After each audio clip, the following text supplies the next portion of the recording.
Una monarquía centenaria que en cuestión de días literalmente dejó de existir y se lo atribuyen a una historia de amor. Esto es la historia de la monarquía de Nepal.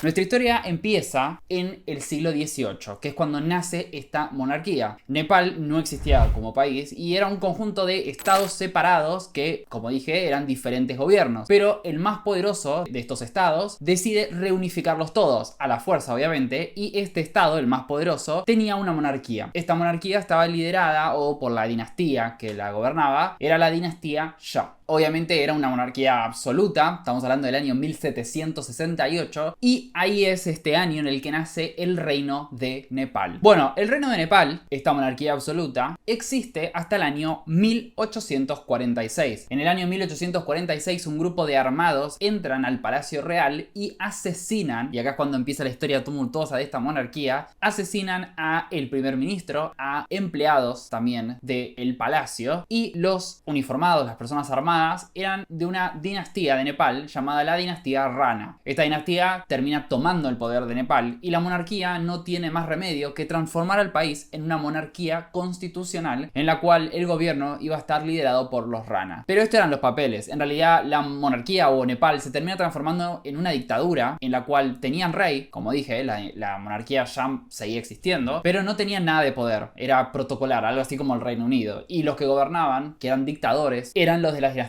Rana, que se pasaban el poder entre ellos. Lo que quiero decir es que no había elecciones, no era una monarquía constitucional real. Bueno, esto estuvo desde el año 1846 hasta el año 1951, que fue cuando empezaron unas protestas pro democracia. Estas protestas fueron lideradas por el partido político Congreso Nepalí, que es un partido de izquierda que, bueno, sigue existiendo, y lograron que la dinastía Rana se vaya del poder. Y ahí es cuando hay las primeras elecciones libres en Nepal, que terminan eligiendo un primer ministro de, obviamente, este partido político del Congreso Nepalí, esto en el año 1959. Bueno, pero la alegría democrática no duraría mucho en este país porque solamente 2 años después, en el año 1961, la monarquía, que ya se había sacado de encima a los Rana, no tiene mejor idea, el rey de Nepal, que hacer un golpe de estado. En este golpe de estado básicamente transformó a Nepal de nuevo en una monarquía absoluta bajo el poder total de ellos, de los reyes de Nepal. Obviamente sacaron al primer ministro de este partido político, del Congreso Nepalí. Además, finalmente también prohibieron a los partidos políticos, complicándole básicamente la existencia a este grupo democrático del Congreso Nepalí. Esta situación duraría hasta el año 1990, donde nuevamente hubo protestas pro democracia en el país. Y estas protestas fueron gigantes, en las cuales especialmente había estudiantes. La monarquía, además, después del último golpe de estado o después de transformar el país de nuevo básicamente en una monarquía absoluta, ya no era muy bien vista en la población, que deseaba de una democracia. Bueno, estas protestas terminaron siendo exitosas, entonces lo que terminó pasando fue que la monarquía dio un paso al costado y de nuevo se volvió a transformar en una monarquía constitucional y la monarquía ya no tenía poder, ¿no? Lo mismo que en el Reino Unido. Y se celebraron de nuevo elecciones. Estas protestas fueron lideradas por 2 partidos políticos. Por un lado teníamos el Congreso Nepalí, que ya les había hablado antes, un partido de centro-izquierda, de izquierda, de línea socialista, y por el otro el Frente Unido, que era un frente de diferentes grupos de una corriente más de izquierda, una corriente comunista,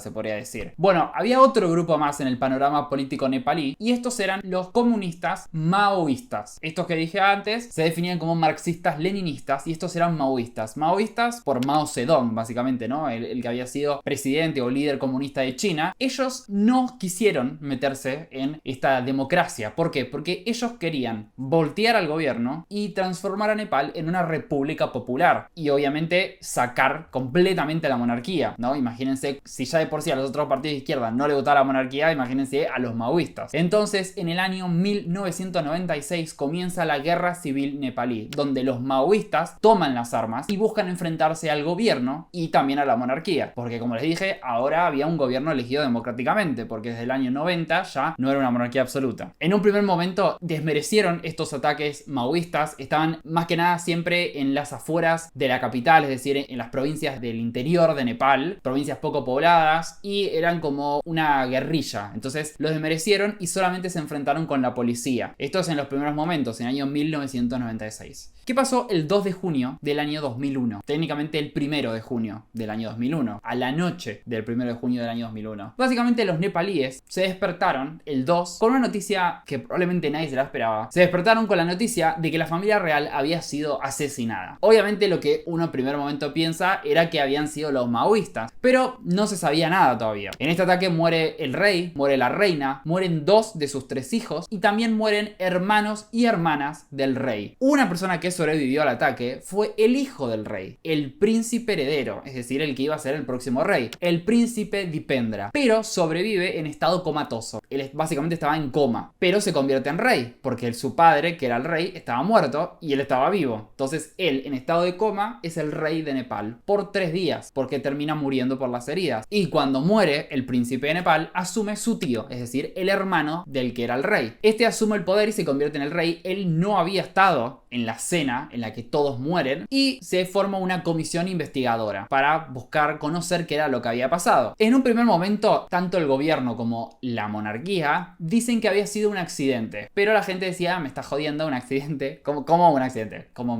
Se murió todo el mundo. Como un accidente, es medio raro lo que me estás contando, me parece raro. Eso fue lo que se dijo en un primer momento. Después, inclusive lo de la comisión investigadora se terminó filtrando en realidad. Bueno, plot twist. El que mató a todos, según la comisión investigadora, fue el príncipe heredero. Él mató a su padre, mató a su madre, mató a sus hermanos y se mató a él y además a sus tíos. Y él después se pegó un tiro, que ese es el tiro que no termina, y eso explica por qué no muere él, porque él se pega un tiro, queda en estado comatoso, pero no llega a morirse. Bueno, estamos hablando con un arma, obviamente, ¿no? Los mató a todos con un arma, él le gustaban las armas. Además, cabe aclarar, tenía varias armas y le gustaban las armas. ¿Cuáles son las teorías? Obviamente no se sabe por qué decidió matar a todos, porque se murió, obviamente, y él está, o sea, en los momentos que estuvo vivo estaba en estado comatoso. No se sabe por qué los quiso matar. Hay varias teorías. Lo primero que se sabe es que él tenía un problema con el alcohol y con la droga. Y en ese momento se cree que estaba drogado y estaba en pedo. Obviamente él también tenía un problema mental, porque no es normal matar a toda tu familia. Pero hay algunas teorías sobre razones más profundas que hicieron que él lleve a cabo esto, ¿no? O sea, más que simplemente que claramente tenía problemas mentales y la droga y el alcohol. La primera teoría dice que había algún tipo de complot, que él había sido llamado, contratado o tendría algún tipo de acercamiento con el gobierno indio o con el gobierno chino y que esa había sido la razón por la cual terminó matando a la familia real. Otra también de la misma línea era que el vínculo no era con el gobierno indio ni el gobierno chino, sino que era con los maoístas, con este grupo, y que él mató a toda su familia para poder ayudar a los maoístas a ganar la guerra civil y debilitar al gobierno. Y el tercer complot es el tío, que en realidad él estaba alineado con su tío y que esa fue la razón por la cual mata a toda su familia, a todos, haciendo que el siguiente en la línea de sucesión al trono sea su tío, que justamente no fue a esa cena. Obviamente el tío, que sí sobrevivió, negó toda esta situación. Esas son las teorías del complot. Después, otras teorías era que se llevaba mal con su padre. Son 2 teorías en realidad. Una de las teorías dice que había algún tipo de negocios con armas o algo vinculado a las armas, la verdad que no hay mucha información, y que el padre se había negado y que eso enfureció de más al príncipe, que estaba drogado, en pedo y con algún tipo de problema mental, y terminó matando a todos. Y la otra dice que también estaba enojado con el padre por haber cedido poder de la monarquía, que haya transformado la monarquía en una monarquía constitucional, como les había contado, en el año 1990, que esto también lo terminó enfureciendo. Pero la teoría, una de las más sonadas o de las más pesadas, es la teoría del amor prohibido o el amor no correspondido. Quiero repetir que estas son todas teorías, no se sabe por qué él no mató a todos, probablemente inclusive que haya sido una combinación, no se sabe, o que no haya sido nada y él estaba loco. Pero bueno, casi siempre hay alguna razón detrás. Esta teoría es la más interesante y es una de las que más peso tiene. ¿No creen que es como una teoría falopa, por así decirlo? No, es una de las que más peso tiene, una de las que más se cree que sean posibles. Básicamente el príncipe Dipendra había estado estudiando en Londres durante muchos años, una escuela prestigiosa donde van partes de la realeza. En esta escuela, mientras estaba en Londres, conoció a una chica nepalí llamada Devani Rana. Esta chica era de una familia india que era muy millonaria millonaria, una familia con mucho poder adquisitivo, pero era de una casta inferior, de un estrato social inferior, ¿se entiende? No era de las altas castas de la India, de los lugares más poderosos de la India, pero sí tenía muchísimo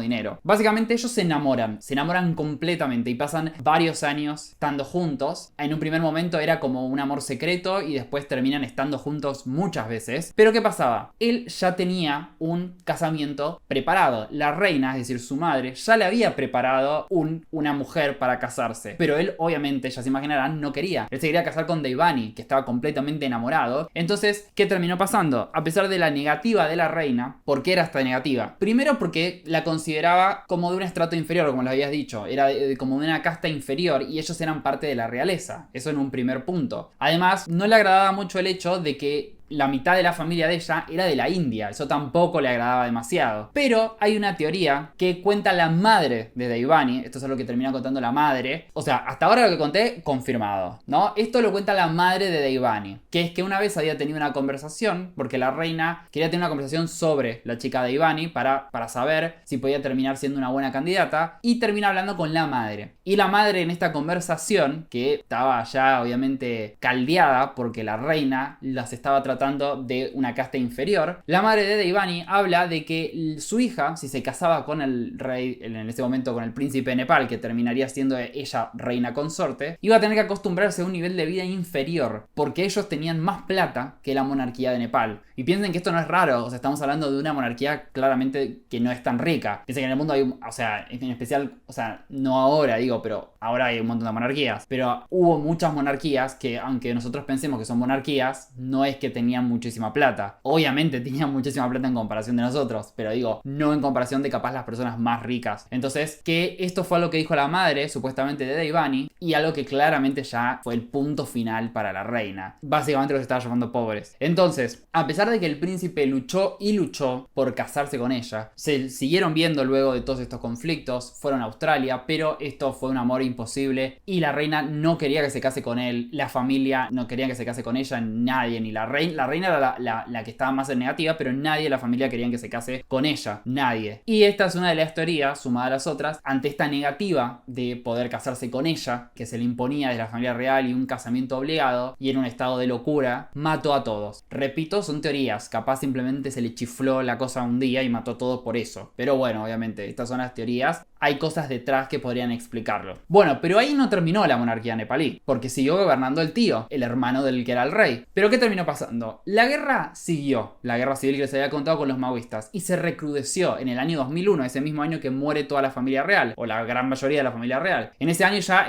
mandan al ejército a luchar contra los guerrilleros maoístas, ya no bastaba con la policía, y la situación se recrudece tanto por la guerra en sí, sino que también la economía, que el rey termina disolviendo el gobierno y termina él, o sea, no con elecciones, sino que él termina formando nuevos gobiernos, poniendo nuevos primeros ministros. Pero ninguno de estos gobiernos, obviamente afines a él, rey, al tío, ninguno de estos gobiernos terminaba siendo fructífero, terminaba todo cambiándose, en cuestión de meses cambiaban un gobierno por otro gobierno, y en el año 2005 el rey decide finalmente hacer como un golpe de estado, o sea, un nuevo golpe de estado de la monarquía, y transformar como a Nepal, no en los papeles, pero termina transformando que el poder lo tenía completamente el rey, es decir, basta de elecciones, basta de parlamento, el poder lo voy a tener yo, básicamente transformando a Nepal en una monarquía absoluta, un nuevo golpe de estado de la monarquía. Esto en el año 2005. A la gente no le gustó nada, obviamente, ya una monarquía que todo lo que lo conté ya estaba muy manchada, la gente no le caía bien el rey actual, este rey que era el hermano, no les caía bien, además con la masacre que había pasado, y además la gente tenía afinidad, se veía en las elecciones, con gobiernos de izquierda, que generalmente no son muy promonárquicos, con partidos de izquierda. Entonces lo que terminó pasando fue que hubo unas protestas masivas, comenzando en el año 2005 y siguiendo en el año 2006, y estas protestas masivas hicieron que el rey, el que era el tío del asesino, termine dando un paso al costado y de vuelta una monarquía constitucional. El nuevo gobierno de Nepal firmó un alto a fuego con los maoístas. Pero ¿cuál era el tema? Para que los maoístas participen en las elecciones, no querían que haya monarquía. Ese fue parte del pacto del alto al fuego. En el año 2008 hay elecciones, de nuevo, las primeras después de volver a una monarquía constitucional. ¿Qué pasó en estas elecciones? Ganaron los maoístas. Piensen de nuevo, estamos hablando de maoístas, o sea, de izquierda, claramente, ¿no? Comunistas. Después teníamos el Congreso nepalí, socialistas. Y después teníamos el Frente Unido, también de izquierda, comunistas. Los maoístas terminan ganando y se convierten en el gobierno, ponen el primer ministro y el resto del parlamento, miren, eran todo de izquierda. ¿Qué termina diciendo el parlamento? Terminar con la monarquía. En el año 2008, Nepal deja de ser una monarquía y es la última monarquía hindú que existió. Y no solo deja de existir la monarquía, sino que le quitaron a todos los de la familia real, los que quedaban, todos los privilegios. Una posición muy negativa frente a la monarquía tenían las personas que, bueno, nada, quisieron que se dé esta situación. ¿Hay monárquicos hoy en día? Sí, pero muy pocos, la verdad. O sea, hay un partido monárquico, por ejemplo, pero este partido monárquico en la última elección sacó 14 diputados de más de 250. Entonces, nada, eso denota el apoyo. Porque es un país que es más de izquierda, la verdad. En las elecciones se ven los resultados. O sea, gobiernan partidos comunistas, por ejemplo. Así que nada, esta fue la historia de un día para el otro. La monarquía nepalí, la familia real casi toda termina desapareciendo, termina siendo asesinada a sangre fría en una cena familiar. Y el principal sospechoso, casi seguro que fue el príncipe heredero. Y bueno, los motivos, como dije, desde abuso de drogas y alcohol, enojos familiares, por negocios y también por el pérdida de poder de la monarquía, hasta inclusive un amor no correspondido.